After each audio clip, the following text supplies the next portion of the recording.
Okay, hello and welcome to the CAS Autumn Event 2020 in collaboration with the NCCE, and today's session is called Secondary Cyber Focus. My name is Suzanne Cray and I'll be your host for the session.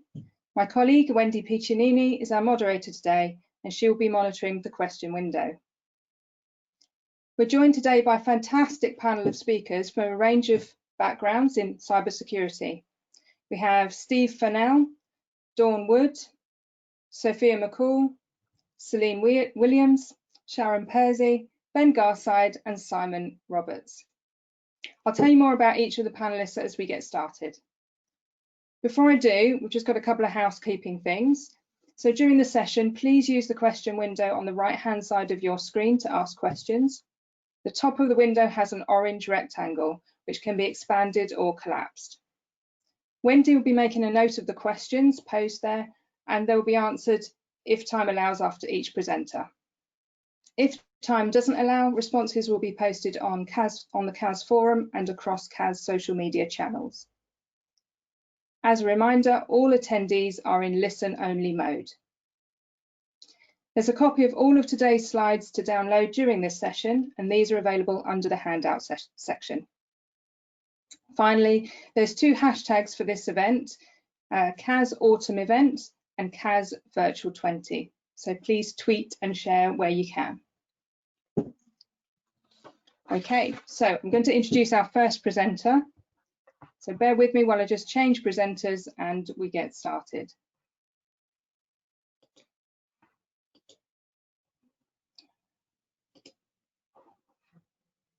Okay.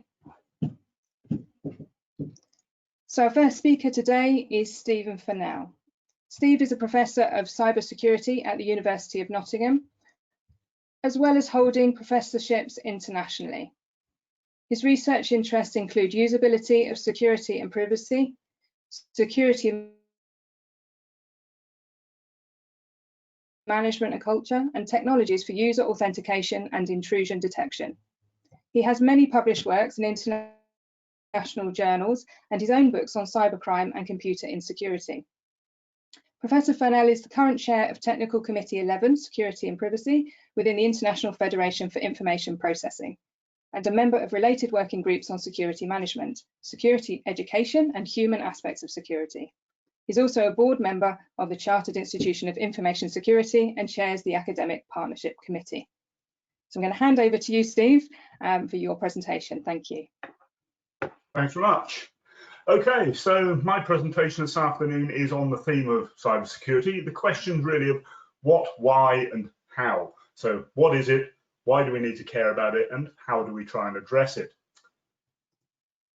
So if I could get the slides to advance. So if you want to look for a definition of cybersecurity, you could do a web search for cybersecurity definition and probably find as many different variations of a definition as you will get search results. So just to give us something to focus the minds, I've got a definition on the slide here from the National Cybersecurity Strategy here in the UK, which is as good as any as a starting point for us. And without reading through it, the main things that it's basically drawing attention to are the fact that we need to protect ourselves, our systems and our data against a variety of things that we really don't want to happen, some of which are going to be deliberate attacks against us and others are going to be accidental things that can nonetheless befall our systems ourselves and we need to be protected against. And if you do a web search and look at many of the other definitions, you'll find terms recurring such as protecting confidentiality, integrity, and availability of our systems. Really, what we're looking to do is protect against the various threats that can occur. So if we look at an example of some of the things that can actually happen, and focusing here very much on the more deliberate, malicious even types of problem that can befall us. Here we've got some results from the current UK Cybersecurity Breaches Survey. This is annually conducted within the UK amongst businesses and charities, and what you can see on the slide is the percentage of organisations in the UK that were reporting different types of attack or breach having been encountered within the last 12 months. And so you can see a range of different problems that are being experienced. The uppermost there, by far the most common, they've termed fraudulent emails or being directed to fraudulent websites. So phishing, the problem that we're unfortunately quite used to, and then a range of other things that we might recognize, such as malware, ransomware, which is a form of malware, hacking, and other things falling further down the list. So ultimately, quite a lot to be concerned about, and this is by no means an exhaustive set of cybersecurity problems. So what this gives us is a multi-dimensional issue that we need to address. So cybersecurity, to do it properly, to have a holistic solution, essentially we're talking about controls, protection from a range of perspectives. So I suppose most readily we recognize the technical controls, so having things like antivirus protection and things of that nature, authentication, things that we use on many of our devices. But we also need to think about, from an organizational perspective, things like having security policy, conducting risk analysis, that fits in under procedures, having things that recognize there are lots of people involved in this, so dealing with the personnel related aspects, so not least of which is training and awareness to help people understand their role. We need to think about the legal dimension, so what laws do we need to comply with and what laws might help us if things go wrong, and also recognizing the physical dimension. A lot of this stuff exists somewhere physically, so stored on physical devices. We need to protect them, and they're in physical locations. So this brings us then to, okay, we've got that to do. We have a role to play in it as individuals. So that introduces a need for us to be cybersecurity literate. And there are various things that we actually need to know about and also know how to do on the devices and systems that we use. So trying to depict this sort of graphically on the slide and going sort of clockwise around the different icons, we've got the need to be aware of the threat from malware and have associated protection there. So viruses, worms, Trojan horses, etc. We need to be aware of how to authenticate ourselves, to protect our identity. We need to back up our data. Our data is the asset of most value to us. We need to protect that in case something goes wrong elsewhere. We need to do updates to our devices. There are many patches and fixes that get released, and if we don't apply them, many of them, or many of the unpatched systems, get exploited from a security perspective. We need to make safe use of the networks around us, so wireless networks, wired networks. We need to be aware online of what we're using. We need to protect our devices. So I've got a picture of a mobile device there, which many people, of course, will have, but knowing how to protect each of the devices, and particularly as we get more into the realm of the Internet of Things and the smart devices around us, we need to know how to safeguard those. We need to think about our general use of online services and systems, and finally, we need to be aware of our need to protect data and our privacy. So actually quite a range of things that we as individuals need to be aware of. How we get that is a challenge in itself, and there are various levels at which we might make interventions and help people to become aware. And this, of course, has a relevance then when people move on and go into the workforce and are employees within organizations. And this infographic here is from the National Cybersecurity Center, and it talks about the 10 steps to cybersecurity that organizations are expected to comply with.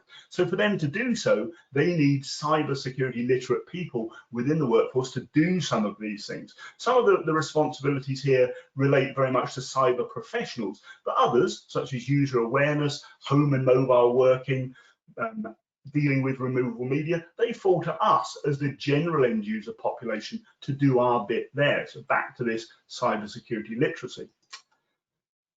So what does all that mean? Well, it means, unfortunately, cybersecurity is a multifaceted problem. It's not just one answer, not just one control. There are many different definitions, different perspectives we need to understand, and many things that we're protecting against. And it's not just a technical issue, and it often gets presented in that context. You sort of see cybersecurity being framed as have all these technical controls, and it gets cast as a technology issue, a computing issue. But it's not. It comes back to us also playing our role, knowing what to do, and therefore being able to play our part in the protection required. And so just to get further information, if you wish, a few things that you could follow. So information sources on Twitter that will provide updates and guidance. So you've got the National Cybersecurity Center, you've got Gcse Online, which is a good site for general awareness, a couple of sites or a couple of feeds for security news and updates for Info Security Magazine and Secure Computing Magazine, and me, just in case you're interested there. And that concludes my bit of the presentation. Thank you very much. Thank you very much, Steve. Really interesting, a great start actually to our webinar today. Really good introduction to cybersecurity there, so thank you. Just hand over to Wendy. Is there any questions for Steve? Wendy? Yeah, there is a couple of questions actually. The first one is that none of the various threats you mentioned were particularly new. So why are we still facing so many problems? That is a very good question. And in a sense, it's the fact that despite the fact these things have been around for a while, we still don't seem to be learning the lesson or taking the action from the lesson that we should be doing. So even in the business community, I mean, if you look at malware, viruses, for want of a better term, that have been around for about 3 decades now, look at that cybersecurity breaches survey and the wider set of responses, you'll find that it's still only, and I say only, 90% of businesses that tick the box to say they've got protection against malware. And you think, well, everybody's a potential victim in that context. Every organization has got something to lose. Why aren't more organizations taking the step? And so it's an awareness issue, it's potentially a cost issue, it's potentially a complexity issue. So we've got all of these hurdles that we do need to overcome, both for organizations and individuals, to get that message to be more than just words on paper or words on the screen. We need the action to follow it. Thank you. And just on that issue of awareness, you say cybersecurity literacy and awareness is needed, but where is the best place for people to go and find that?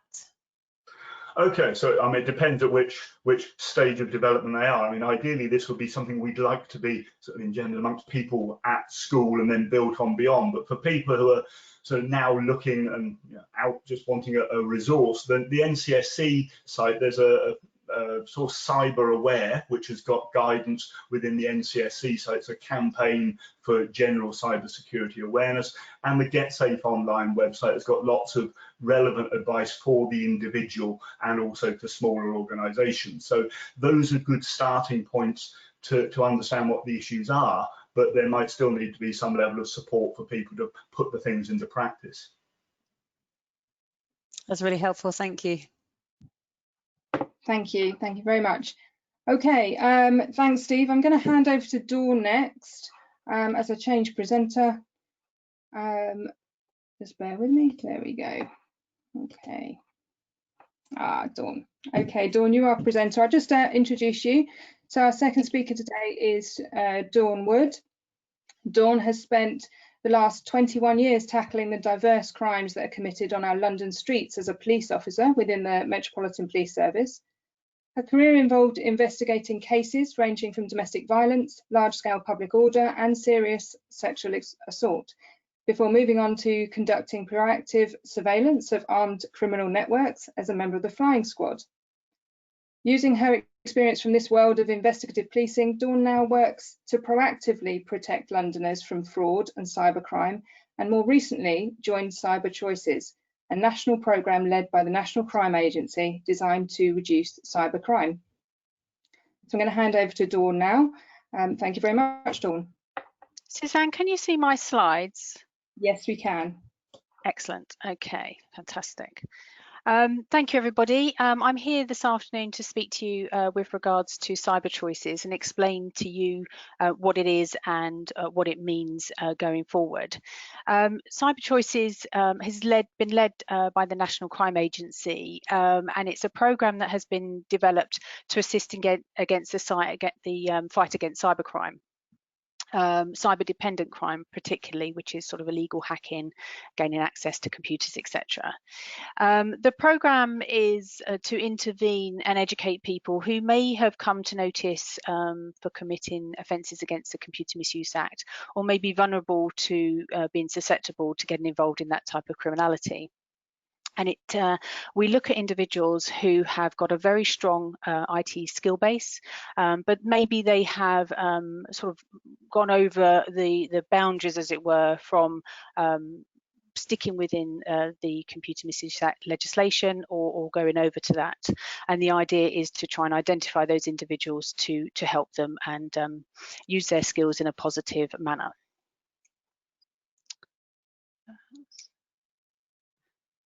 Oh, I seem to be having problems with my slides. Has that gone on to the next slide?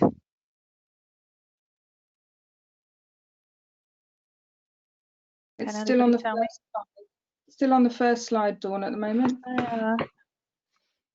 My screen seems to have, I do apologise. There we go. I think that may have gone. Lovely, thank you. Basically, the programme is run, as I said, it's led by the National Crime Agency, but we work within the regional organised crime units, and they will be developing their regional areas or working within their specific cybercrime units to promote basically cyber choices and to deal with intervention options for individuals. Here within the Met Police, I'm based at within the cybercrime unit, and we can be contacted there. But as you can see from the slide, they cover 10 different regions within the UK. Our main focus, obviously, with the legislation is the Computer Misuse Act.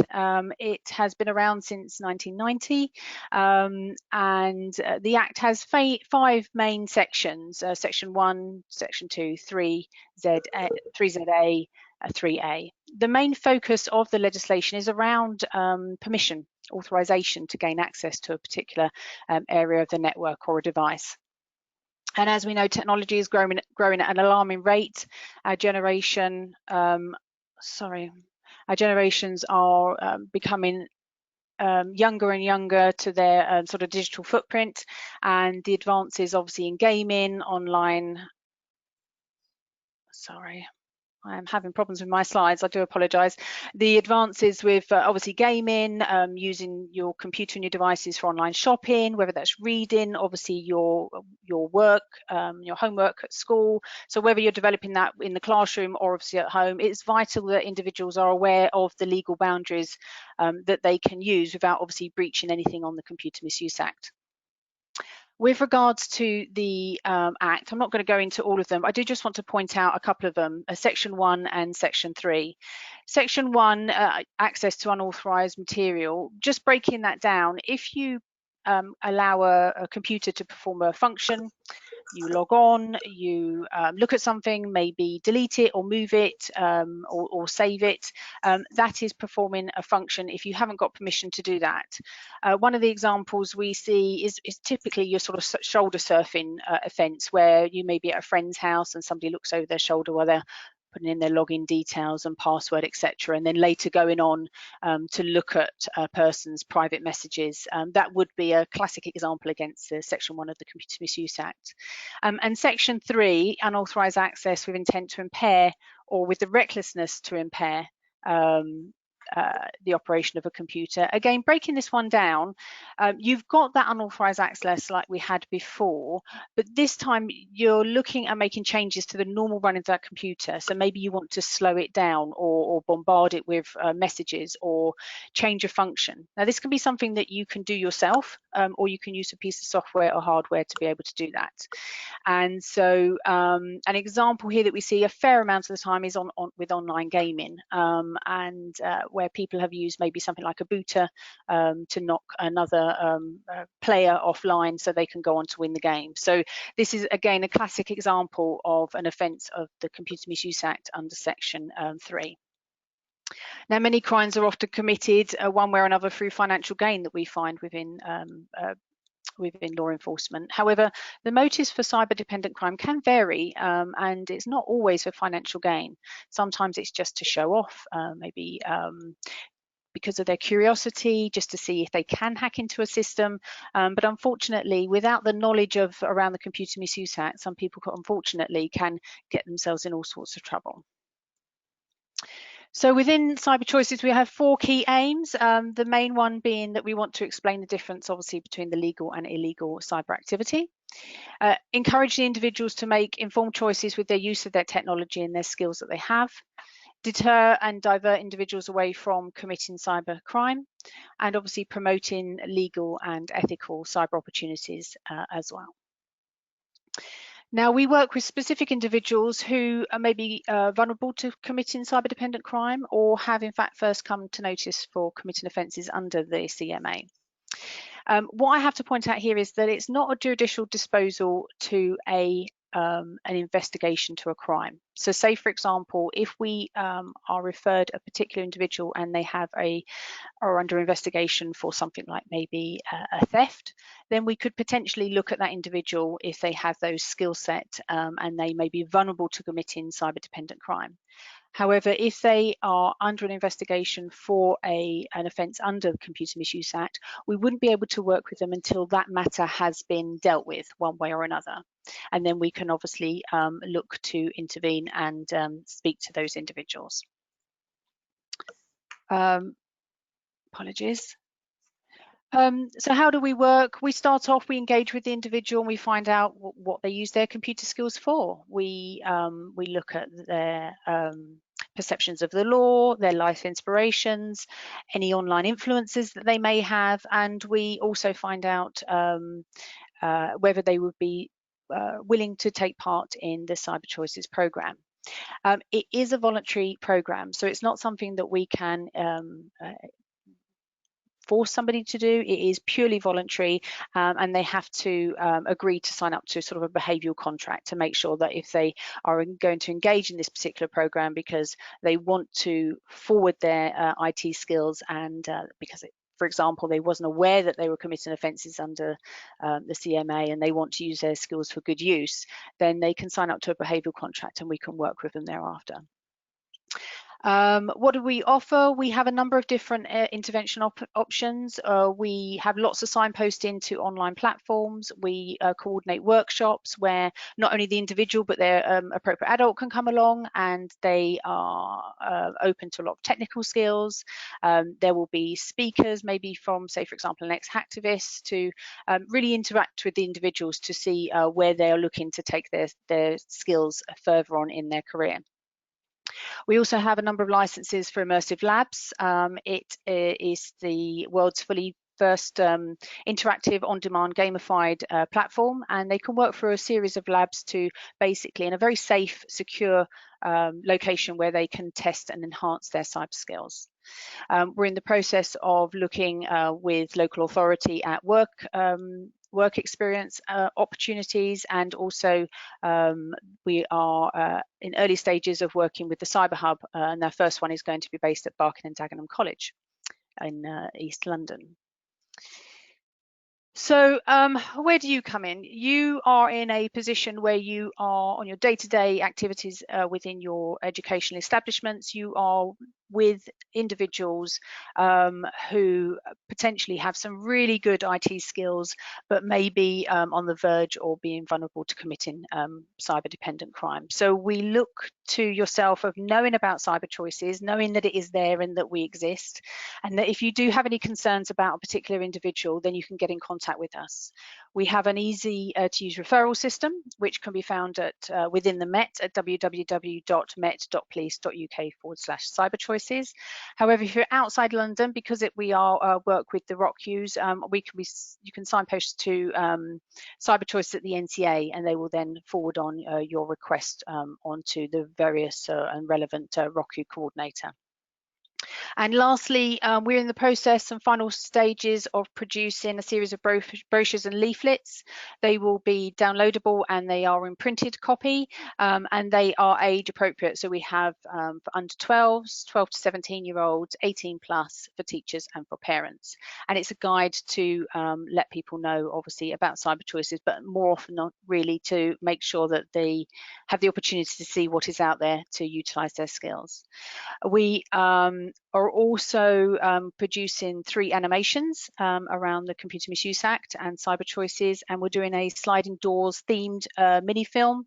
And again, all these resources will be free and available to yourselves to use going forward. In addition, Cyber Choices team prevent officers can come out to your establishments and give a presentation. Obviously, currently at the moment it would be virtually until obviously restrictions apply. But within the Met, please feel free to email us at cyberchoices@met.police.uk. Thank you very much for listening.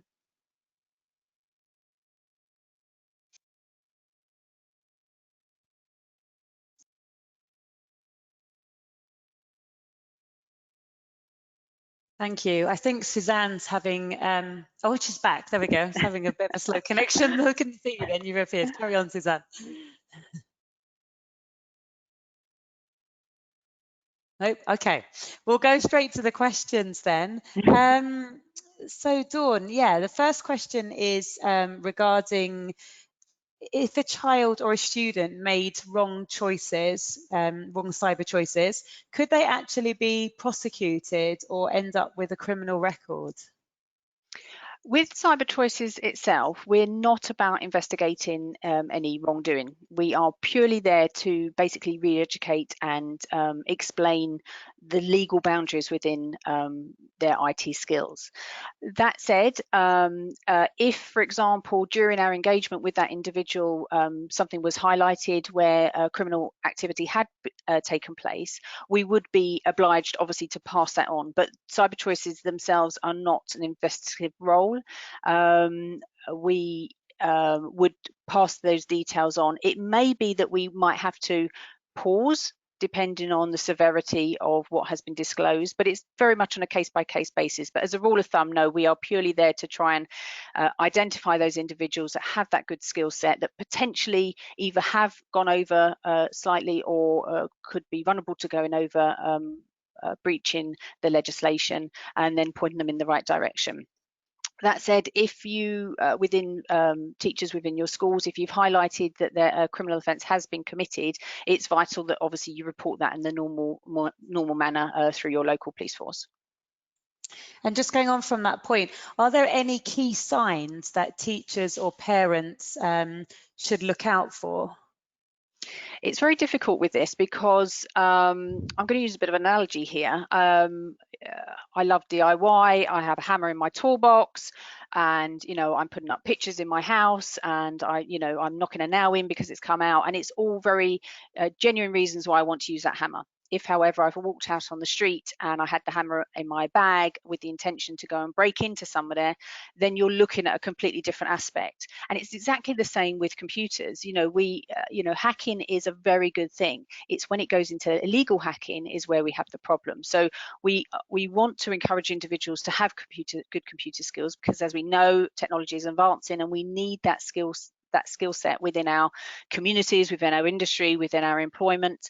But it's making sure that you stay within the realms of that. So from a telltale point of view, I mean, if during the course of your engagement with that particular young person, they start talking about things that they've purchased on the dark web, like a stressor, or they are, knocking people off on computer games, or they are, for example, using a DDoS tool or anything like that, these would be telltale signs to think, well, hold on a minute. There are genuine reasons to use those sorts of tools, but if they are used in the wrong way, then you are potentially getting involved in criminality. So they're sort of pinpoint signs, but it's very difficult for me to have a, look out for this and you will identify that particular person. So it's just a general rule of thumb of, if you think that they might be getting involved, then please speak to us, and we'd be more than happy to help out where we can.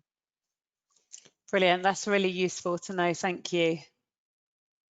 I think Suzanne's having a couple of technical issues, so I will introduce the next speaker that we have this evening. So next up is Sophia Mccall. And Sophia has recently graduated from Bournemouth University, completing an undergraduate degree and achieving first-class honours in cybersecurity management.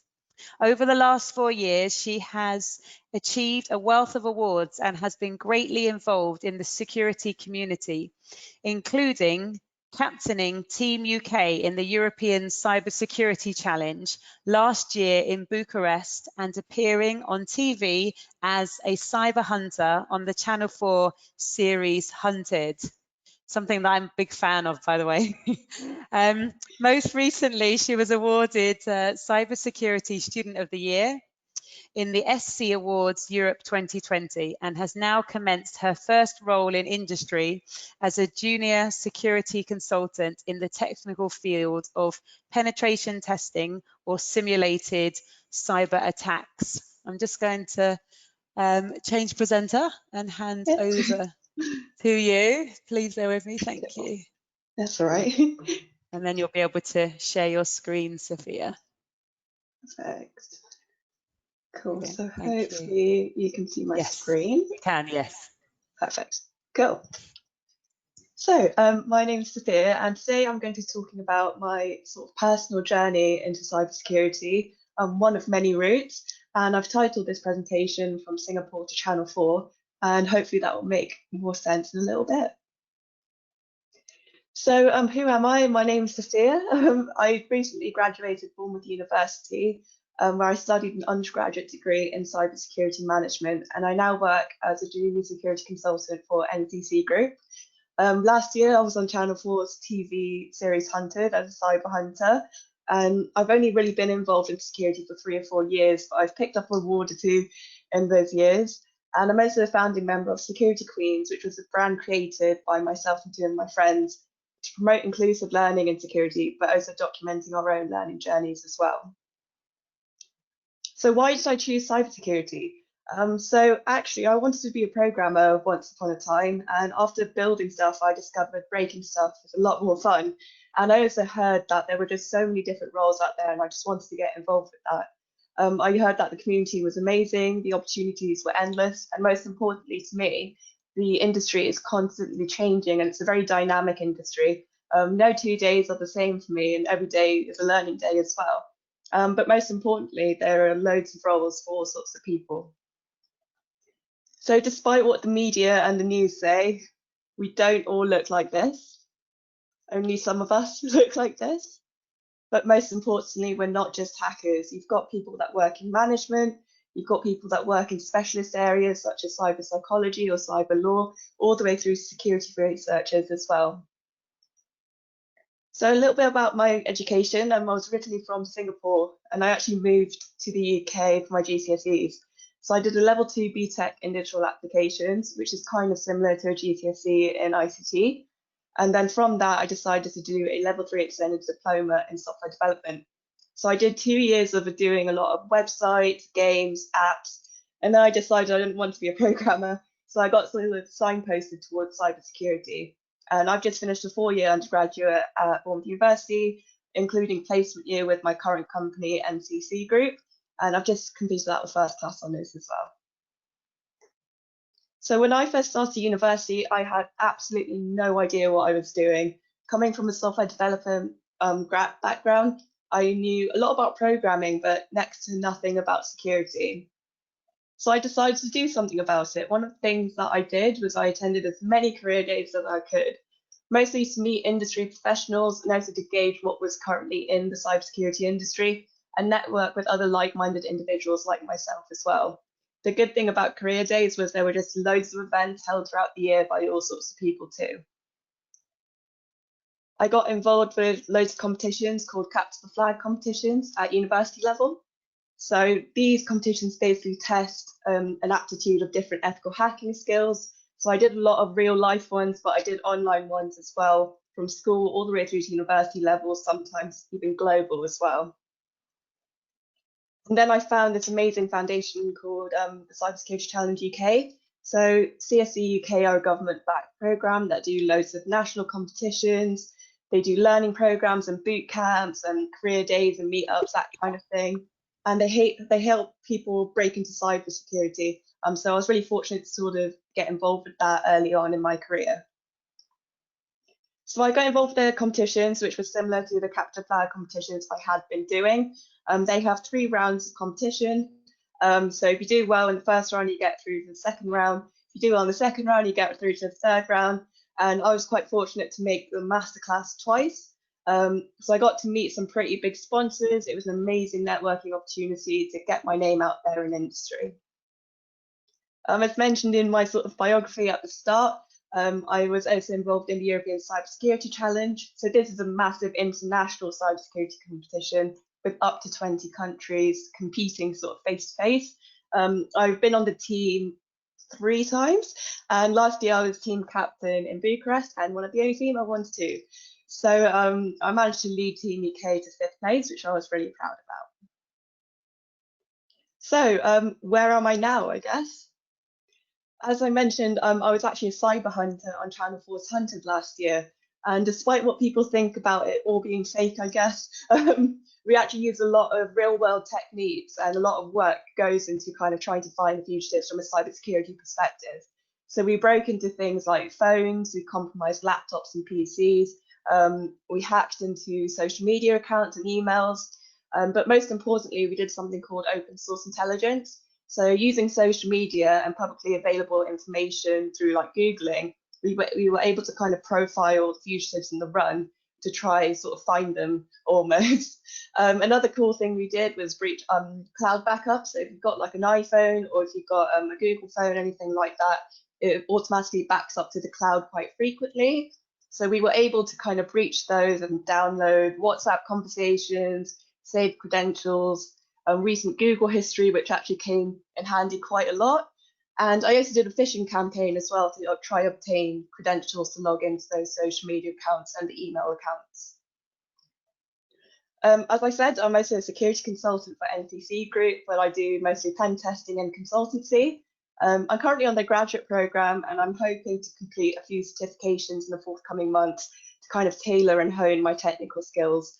But future hopes, I really want to do board level consultancy, perhaps a CISO role, kind of utilising the knowledge I learned from my managerial degree at university, but also utilising the knowledge that I hope to pick up in this sort of technical role of pen testing as well. And I'm also a content creator. So as I mentioned, I started a brand called Security Queen. So myself and 2 friends, we're kind of like newbies to the security industry, and we wanted to create a platform to encourage diversity and promote sort of positive learning, so anyone new to the industry could feel welcome to kind of contact us or use our materials to help sort of get clued up on what security was. This year we won Best New Up and Coming Blog at the European Cybersecurity Blogger Awards. So we do mostly do blog content, but we're hoping to do conference talks as well as hopefully YouTube tutorials, but feel free to check us out there at securityqueens.co.uk. So just to round things off, I'm going to be talking about sort of my top tips on how to break into security. So for me, individual projects is absolutely key. You can sort of do programming or research-based projects using Raspberry Pis or Arduinos, that's really good. Networking is also absolutely key, and I can't emphasize how important this is. So going to career days, meetups, that kind of thing. Using the absolute huge amount of online resources available, such as blogs and labs. And competitions are really fun. It's a great environment to practice your skills in a fun but challenging manner. And also just old school literature, reading up on the subject, either using online resources or books. And that's me, so thank you for sort of coming to my talk, I guess.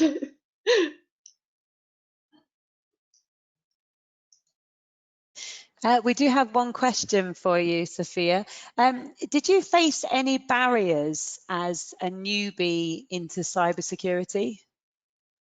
So I was quite fortunate that because I attended loads of networking days, I was able to kind of build this sort of network of friends and sort of peers to help me along my way at the start of my career. I think the biggest change for me really was coming from a slightly different technical background of software development and using my current skill set to try apply that to security. But other than that, everyone was just so helpful and so welcoming that I didn't really face any barriers as per se. It was just kind of adjusting to a new field within technology. Thank you. Thank you very much, Sophia. And apologies for not being around at the beginning there. I lost internet connection. I'm going to hand over to Celine now. I should just make her presenter so that she can get started while I just introduce you to Celine. Celine started as a degree apprentice at IBM in 2018. Since then, she's been working her way up from being a Security Operations Centre analyst to becoming a Security Operations Manager, having worked across multiple industries and sectors. She's also the chair of IBM's early professional technical community. So I'll hand over to you now, Celine. Perfect, thank you very much. Can you see my slides okay? Yes, we can.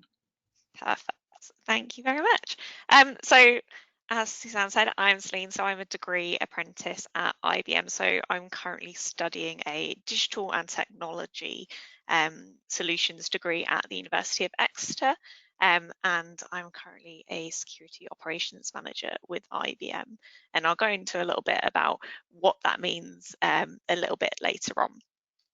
But I thought I'd talk you through kind of my journey and how I got into security to start with. So I finished education before I started my degree in 2016 with my A-levels, and also I didn't do the best in my A-levels, and at that point in time it was very much I thought the world was gonna end. I didn't know what I wanted to do with my life, and it was a big thing for me, and there was a lot of pressure to go to university. And I'll touch on to kind of the different routes into cybersecurity careers from there. But I think I knew back at that point that university wasn't the way for me. But then I kind of took a year out, and I did a bit of traveling. I worked in retail as kind of normally would during a gap year, and really tried to decide what I wanted to do. And I fell back in love with technology during that year. So I did a computer science A-level when I was at college, and I also did a Gcse in computer science as well. So I already had that background behind me, and that's what really pushed me through. So after my year of working in retail, I decided that, okay, I want to kind of kickstart my career in tech and follow that through. So I saw that IBM did a gap year scheme, which IBM called their future scheme. Different kind of companies call it different things, but it's essentially a gap year scheme where you go and do a placement year, almost like you would at university, and that for me was the starting point to everything.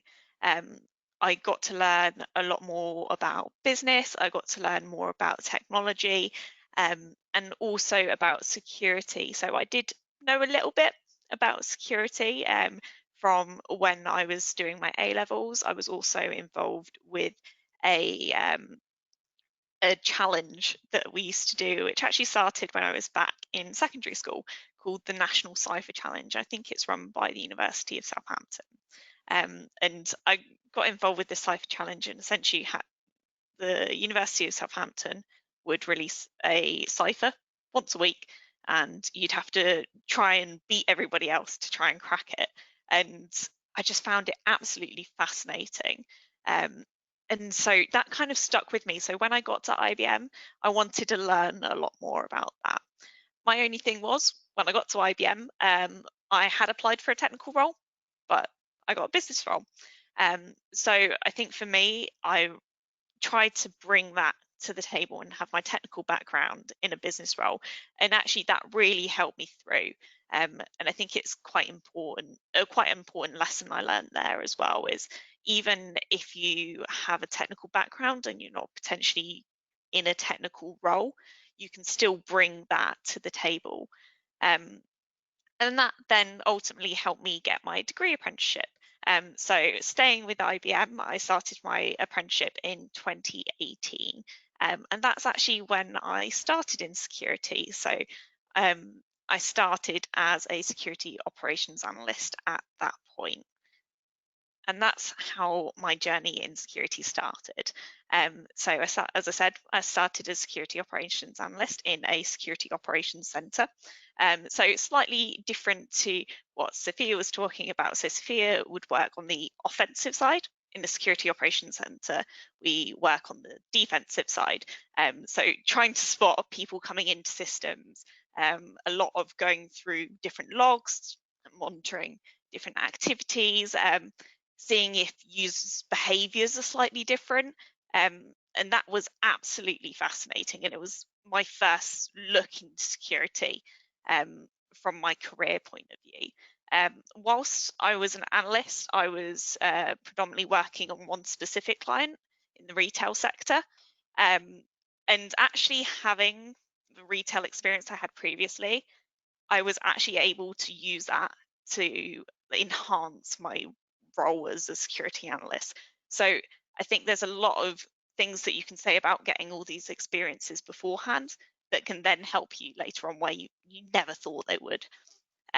From there, I then actually moved on to being the delivery manager for the retail client that I was previously an analyst on. So during that role, I was getting to speak to the chief security officer from the client and working with them on their service and how they wanted their service to go, giving them reports monthly on how their service was doing and what we were facing on the cold front. And that ultimately has now led me into my current role, which is security operations manager. So in this role that I'm currently doing, I've moved away from retail into the financial sector, and I lead a global team, which is really cool, and something that I never expected to do when I started back as a security operations analyst. So I'm managing a team of analysts now, and all these different things have formed together to help me with this. So I think the main thing from this is there are a lot of different pathways into security, and how can you help your students to get there? So the main kind of pathways that I would suggest that you can explore with your students is obviously this further education. So going to university, a lot of universities now offer security specific degrees, much like the one that Sophia did. You can also go straight into employment. If you have those skills behind you, you can step straight into the industry, but also you have apprenticeships and work-based learning where you can have that support around you and learn in a secure environment, as well as getting that industry support. So thank you for listening. Thank you, Celine. That was thank you for sharing that. Actually, there's a really good insight into your journey, your sort of career journey so far, and the clear progression. So really, really good. Wendy, are there any questions for Celine? Yes, we have got a question. The question is from Jason, and he asks, do IBM offer work placements for students? So they work with some charities to do kind of short-term work-based placements. Most of their kind of opportunities do come through their apprenticeship scheme and their graduate scheme. So if you are more specific wanting to look at IBM, you can go to the IBM Careers website and they've got all of their options laid out there. Brilliant, thank you. Okay, that's all for now. Thank you very much, Celine. I will now hand over to our next presenter, which is Sharon. Bear with me while I just give her, hello, Sharon. Okay. This is the bit I direct, the handover. Okay, Right. Sharon, you are now presenter. So while you get yourself set up, I'll just introduce you. Brilliant. Okay, Sharon is the head of strategic alliances and is co-founder of SafeToNet, along with her husband Richard. She is also CEO of the SafeToNet Foundation. SafeToNet is a cyber safety company focused on safeguarding children from bullying, grooming and abuse online and enhancing child digital well-being. Sharon establishes and cultivates relationships with a variety of organisations and partners, including major telecommunications companies and handset manufacturers, and charities who share the vision to keep children safe online. She's a seasoned entrepreneur and has been recognised for her work in the technology industry, having been named a rising star at the Women in Business Awards. So over to you, Sharon. Great. I can see you. Can you see me okay? Or you can see the screen? Hello? Yes, we can see your screen and now we can see you too. Okay, I'm going to switch myself off and just show the screen and then switch myself back on again afterwards. Okay, Sharon. Great. So, hi, my name is Sharon Parsi and I'm co-founder of SafeToNet. So in my presentation, I was going to take you a little bit through our brand, the business, and then a little bit about my journey. So SafeToNet is a brand that exists to keep children safe online. That's the only reason that we exist. Let me just see if I can move on to the next slide. There we go. So you'll already know about the problem that we're tackling. We hear about it every day in the news. It's cyberbullying, it's sexting, it's inappropriate content, sexual predators, sextortion. The challenge here is that technology is the future. There is no arguing with that. Technology helps children learn, explore, socialise and play in a way that my generation never did.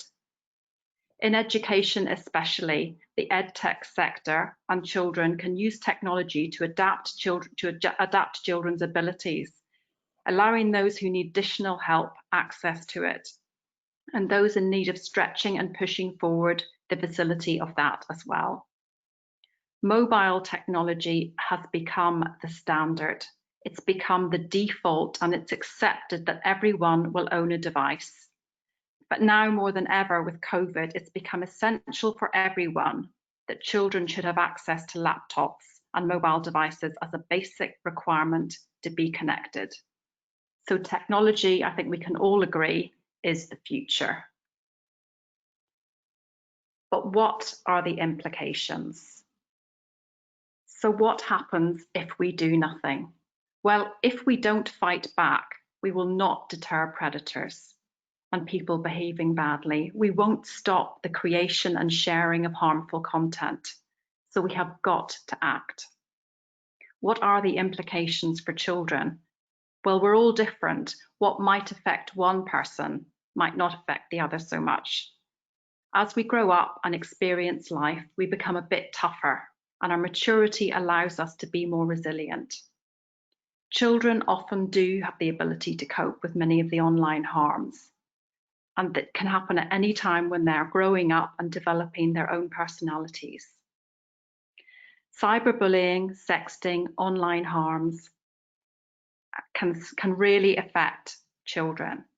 Loss of anxiety, loss of confidence, anxiety, low self-esteem, unable to complete exams, unable to reach potential, mental health issues. These are but a few of the implications. So I thought I'd share with you some of the results that came from the Ofsted report of 2019, just because the graphics are so amazing and they are just really quite shocking. So starting so young, it shows that children at such a tiny age, I mean, you can buy a pram now with an iPad bracket, and children, you can see that 20% of 3 to 4 year olds can use a smartphone to go online. Then as we move up 5 to 7 year olds, 27% have a smartphone. Going through all of those statistics, it's really fascinating. But then if we move up 8 to 11 year olds, 49% use a smartphone and go online. And then from 12 to 15 year olds, 81%. And I would say that's even, erring on the low side, because pretty much every 15 year old has their own smartphone or access to it. And nowadays with COVID, that accessibility to technology has become incredibly important. So our solution, of course, we've created a solution which is called SafeToNet. We focused on the child and the parent. It's such a complex solution, it's hard to know where to begin, but that's where we started. We created a solution that uses artificial intelligence, behavioural analytics, natural language processing, and big data analytics to analyse the behavioural patterns to search for risks and dark thoughts. On the child's device, there's an intelligent keyboard that's installed, and it sits across every application that the child uses on their device. It analyses not just the words, but it also looks for anomalies in the child's behaviour. So it would pick up a child that is normally happy and cheerful, suddenly becoming anxious and fearful, for example. It never shares the actual messages with the parent, but it simply registers the risk, medium, high, or low, and a category as well, so sexual, aggression, or dark thoughts. And it guides the child in real time by messaging them on the keyboard or filtering the message altogether if it's high risk. So there's a dashboard that shows the patterns of risk, never the actual messages. And that's visible for both the parent and the child. The app offers children in the moment advice and guidance, along with mental well-being features like breathing and audio practices. Children also have a mood diary that is private, where they can record how they're feeling on a daily basis online. For the parent, they can add up to 20 devices for their children, and they have access to review the risks without having to read their children's actual messages. And that takes away the conflict too. As a mother of 4, I know that when you've got teenagers, you often have to choose your moment. And when you haven't actually read the message, I think that sometimes takes away the conflict of the situation. So we sell SafetyNet both directly to consumers via the App Store, but also we're a B2B, so selling to customers like Samsung or mobile network operators like EE, Verizon in the States, Ooredoo in the Middle East, or we sell into the ed tech sector. We're in discussions with some of the organisations that supply the tablets into schools with a view to embedding our technology at source. We also support schools in online safety contexts by supplying their pupils' parents with SafetyNet technology. So how did I get involved? I often wonder this myself. My background was very loosely selling technology into the travel industry so many years ago. I've always been in sales. I had no idea what I wanted to be when I left school, which I know one of the previous speakers has said exactly the same thing. And I think having a daughter right now doing her A-levels, I think it should be reassuring for children to hear they don't need to know what they want to do for the rest of their lives when they're 17. I always knew that I was passionate about ethics and family.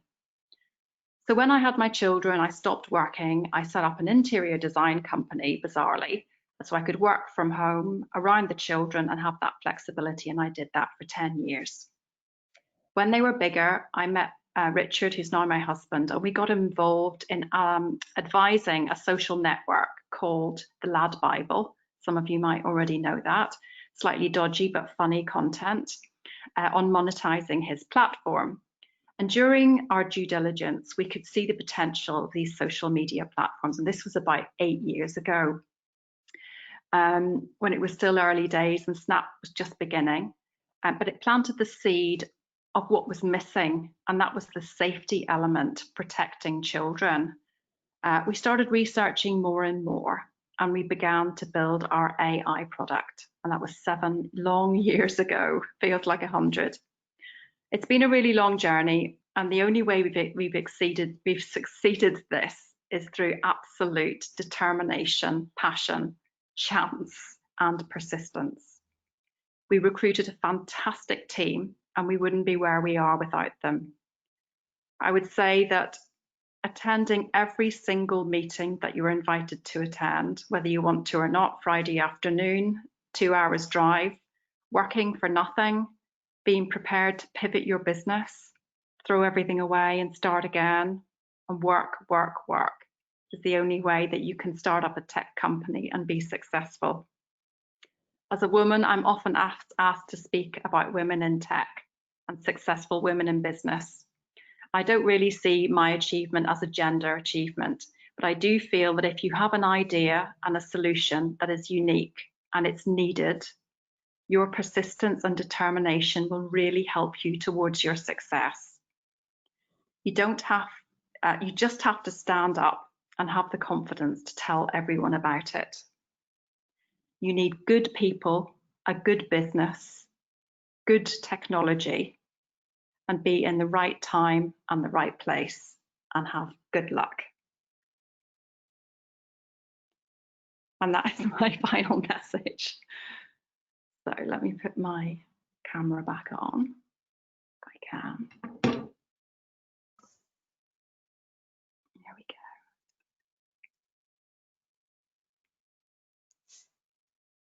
Thank you, Sharon. That was a really honest, actually, insight, I think, into the development of SafetyNet and your motivations behind it as well, and how that's progressed. So thank you for that.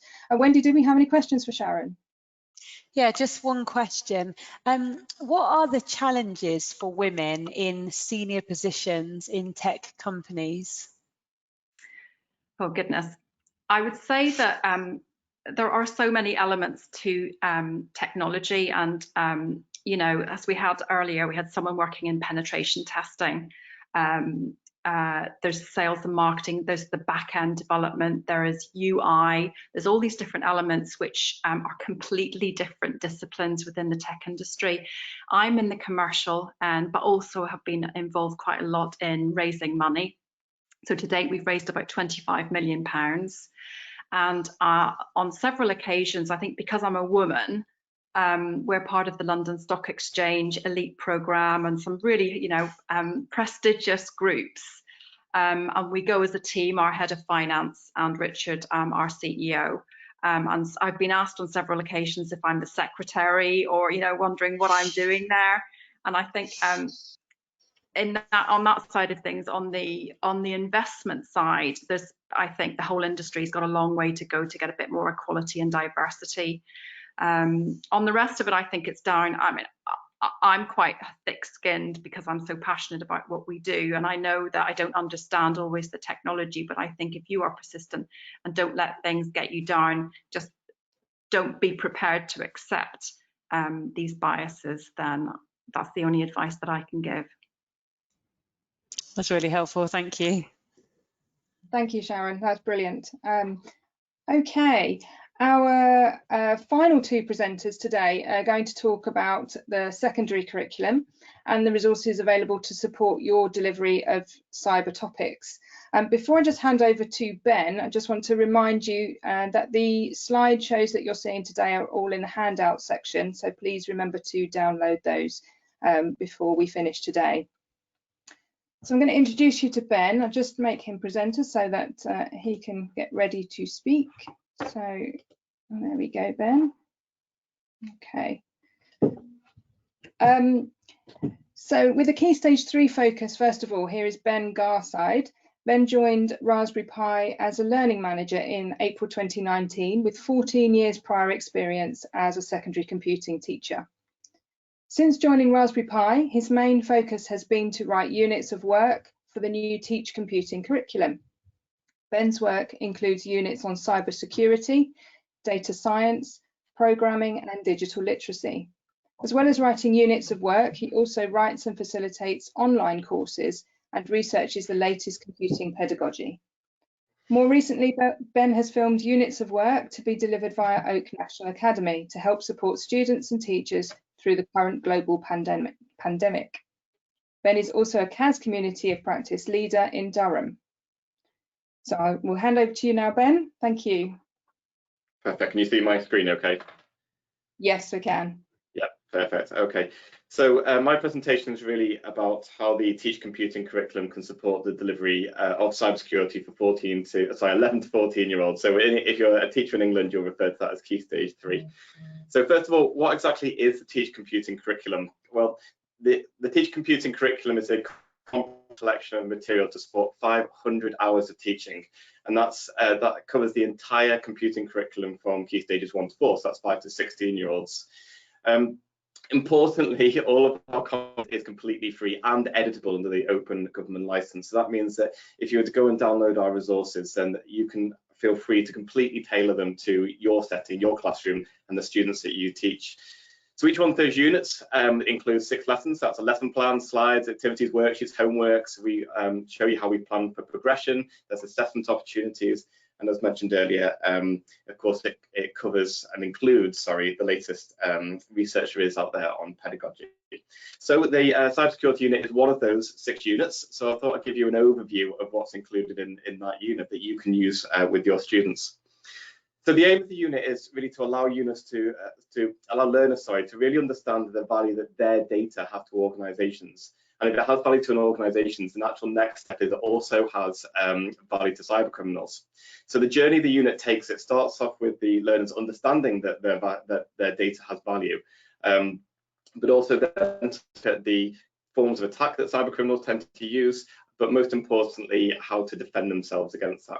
So if you look at the flow of the lessons here, we've got lesson 1, which is called You and Your Data, which they look at their data and why it's important, but also then we look at data privacy and explain why the Data Protection Act is important. So one of the features we use in this lesson is actually get them to look at social media companies that they might be using and look at their privacy policies and understand what they're giving away when they sign up to these accounts.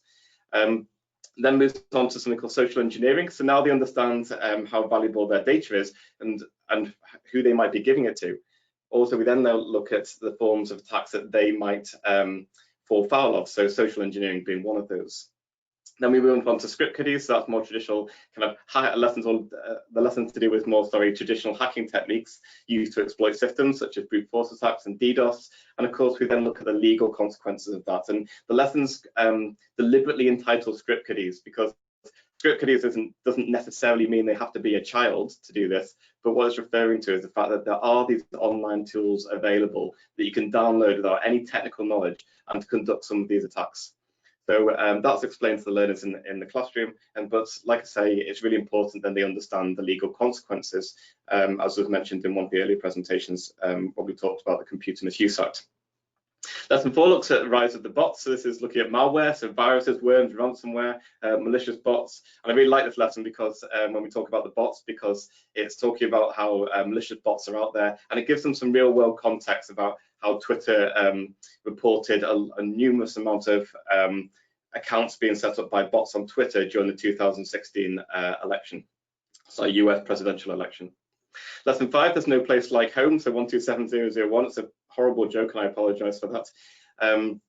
But that's where they look at, now they understand all the different types of risks there are and the consequences to their data being stolen.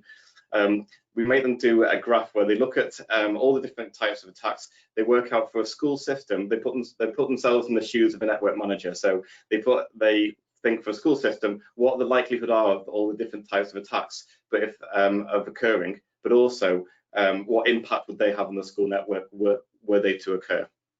And then finally, lesson 6 is all to do with an assessment really, but they start off by playing a game, by again being part of a network management team where they're given a budget and they've got to spend that on some of these cybersecurity defense mechanisms. And then throughout the lesson, they get given these attack cards, which they've then got to work out whether or not they kept the school data secure when they were under attack. So I thought I'd give you some examples of activities from the unit. So this is some of the hook activities that we use. So this is a social engineering lesson. This is a starter activity where they start off where we say, right, which rock star are you? And they follow that link and it takes them to a Scratch program where they've got to, where it tells them, or they think it's going to tell them which rock star they are. So they've got to enter in the name of their best friend at school, they've got to tell us your date of birth, and at the end of it, they come to this realization that they've just given away all their personal data just to find out if they're a rock star. On one of the lessons where we talk about hacking, so this is a scenario that we give them. We say George's phone has run out of battery and his family are worried about where he is, and they've asked you to hack into his Facebook account, again horrible pun, to see if they can find out where he is tonight. So what they do is they follow that link and it takes them to this codey looking hackery kind of screen, and they enter in what they think the password is. It's probably going to be wrong the first time, and it gives them a hint, colour TV. So then we encourage them to look at their social media profiles and some information that they've been putting on something like Twitter, and then they should be able to work out what the password is. So once they've done that, we then put them in the hands and say, well, actually, you've done that. Now you think you did that for maybe morally nice reasons, so we get them to really think about was what they just did there, was it hacking? And was it ethical that they did? So they work out that it is actually hacking, but just because it's ethical, did it mean that it was okay to do? And then the final hook activity I wanted to show you is, imagine if you're a classroom teacher and you've got some fancy software in your classroom where you can project your screen onto all of your students' screens. So what we'd like you to do, if you're able to do it, is put this screen on their screens so that when they enter the classroom, they feel like maybe they've got a ransomware attack going on. So you can discuss with the class, what should they do? Should they pay the $300 of Bitcoin?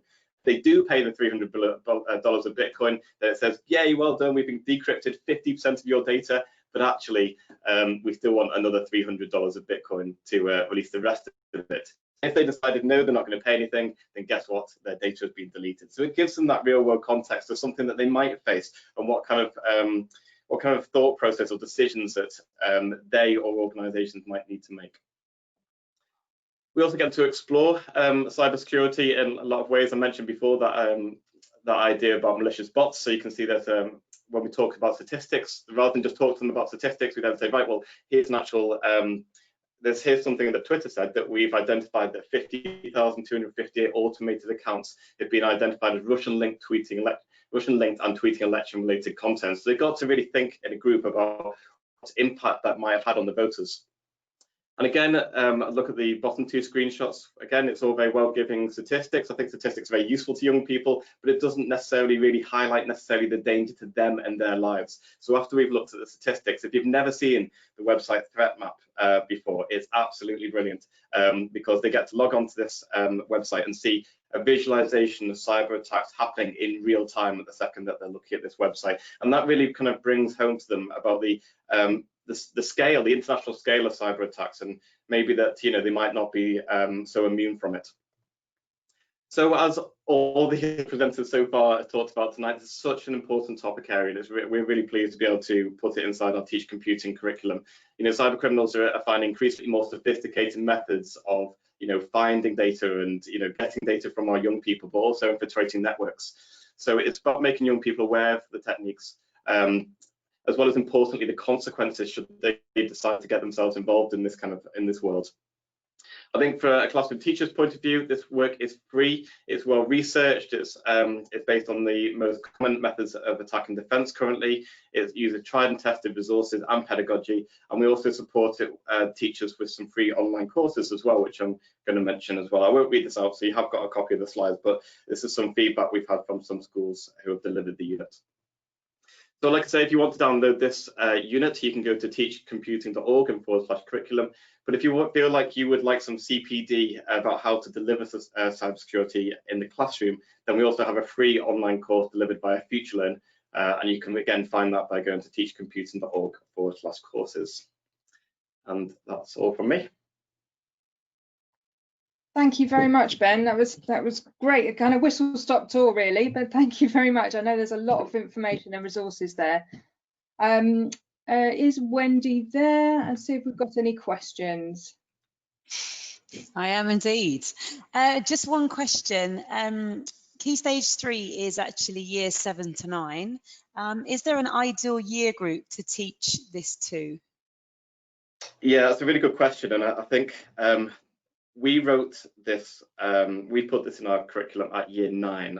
However, there's a really strong argument to say that, the fact that young people are accessing technology from a very young age, and there is an argument to say by year 9, they're already doing these kind of things, or they might have fallen foul and become a script kiddie themselves, for example. So although we designed it for year 9, it's not necessarily restricted to that year group. So if you feel that your young people would benefit from this, delivering this unit at year 7 or year 8, I think it would it'd be suitable for them too. Brilliant, thank you. Okay, thanks very much, Ben. Okay, our final presenter today is Simon. I'm just going to hand over to Simon there and there we go. Right, I've made you a presenter. I'll just introduce you while you get yourself ready to present. Simon is a secondary subject specialist at the National Centre for Computing Education, working on face-to-face teacher training. Prior to undertaking this role, he led multiple computing departments in secondary schools in Leeds and led a school-centred initial teacher training provision for computing teachers. So Simon, I'm just going to hand straight over to you to do your presentation if you're ready. Can you see my screen? We can see your screen with lots of icons on your desktop. Yeah. Oh. Now we've got presenter mode now. Sorry, wrong way around. There we go. Is that better? That's lovely. Thank you very much. Thank you. Sorry about that. My name is Simon Roberts. It's lovely to be here this afternoon. So I work as part of the National Centre for Computing Education, and I work on the face-to-face CPD with STEM learning. So I'm here this afternoon to build upon what Ben has already talked about, and to talk more about Key Stage 4 and how you can take what the National Centre for Computing Education has to offer on cybersecurity and take it into the classroom with students of that age group. So the NCCE is obviously growing day by day. There's so much on offer now from the National Centre, and I just wanted to talk to you this afternoon about a couple of things that are particularly important for Key Stage 4 teachers.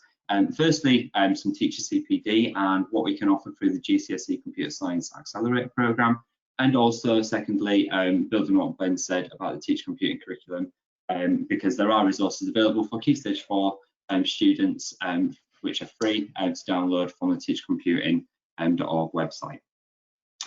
So firstly, teacher CPD, as I've mentioned, we have something called the Gcse Computer Science Accelerator, and this is a certified professional development programme which is designed to help and support, equip you as teachers with subject knowledge and also the confidence to successfully teach Gcse computer science to students.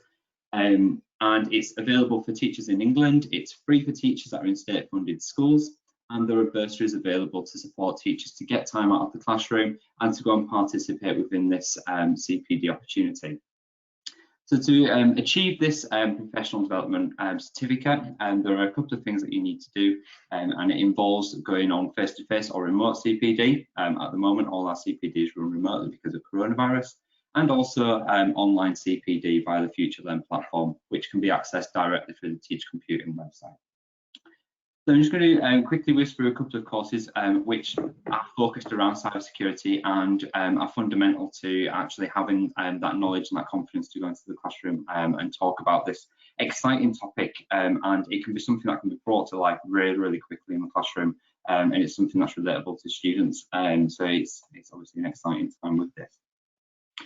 So we have a couple of remote or face-to-face courses, and these are specifically written for teachers of different abilities. So don't worry if you are a total newbie to cybersecurity, or if you've got some background knowledge and you want to develop it even further. We have these different possibilities available for you. So we've got Introduction to Computer Systems, Networking and Cybersecurity. And if you're a total newbie, then this is basically looking at the fundamentals, the foundation knowledge, to get you involved with these topics and to give you that basic knowledge that you can go and use in the classroom to teach GCSE students. We also have a remote or face-to-face course around the internet and the cybersecurity.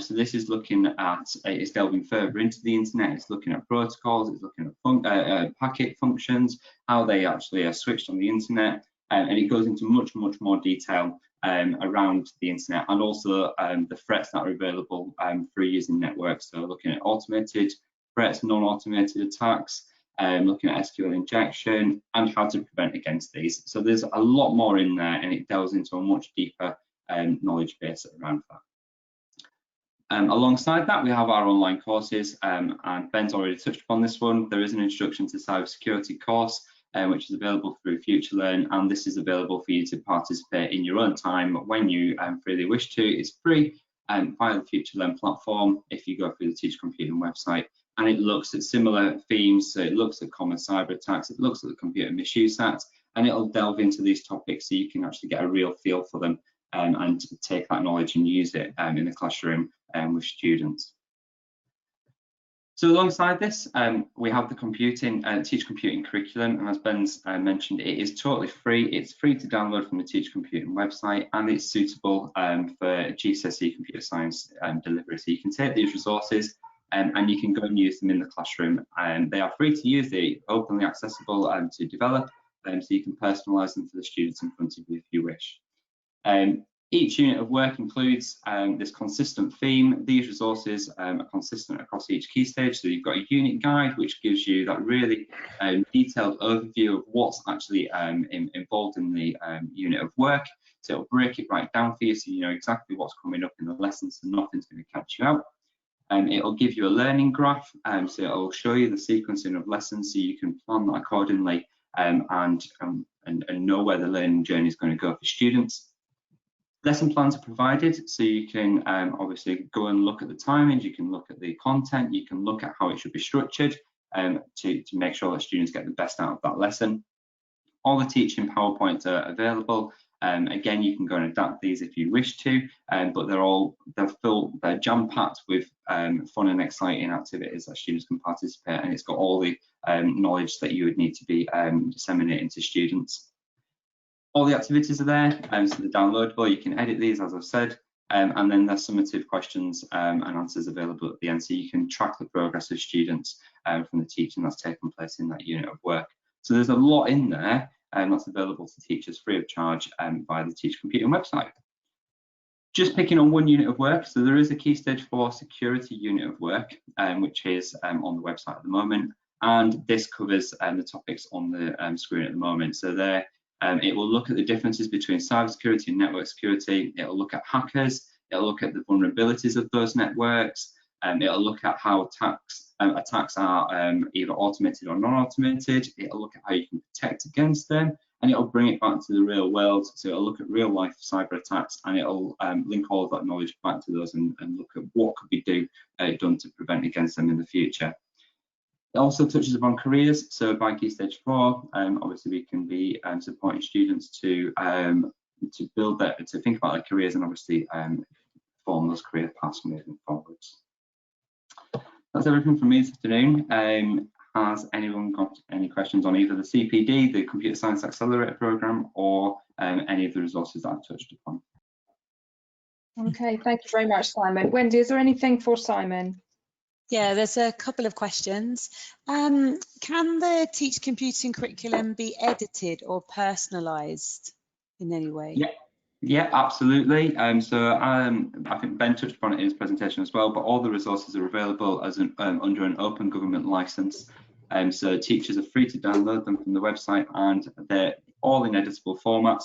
So you can go and personalise them to your students' needs. So if you know that students need something in a particular way, you can go and adapt that to make sure that it's fully suitable for them. Brilliant, thank you. And what are the benefits for a teacher to take part in the Computer Science Accelerator programme? Oh, okay, that's a very good question, thank you.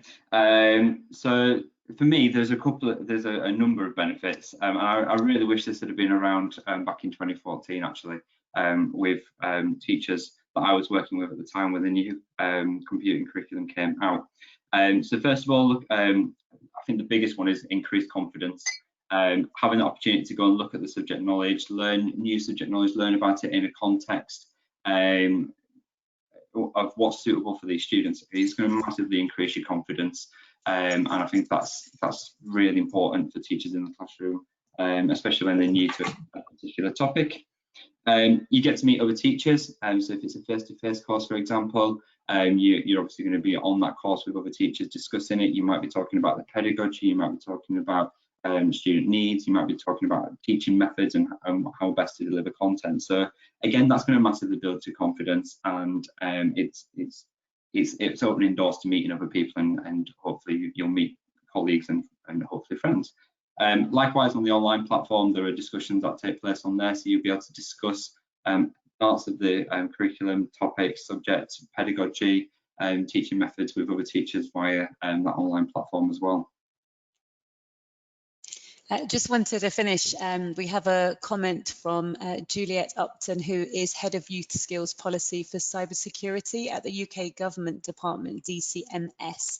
And she wanted to say a big thank you to Ben and the rest of the team who worked on the Teach Computing curriculum for the excellent Key Stage 3 cybersecurity resources that are available for schools to use. So just passing that on, she'd put that into the question box. Just to say, there were some other questions. We are sort of running just to time. So I have put one of the questions from, let's have a look.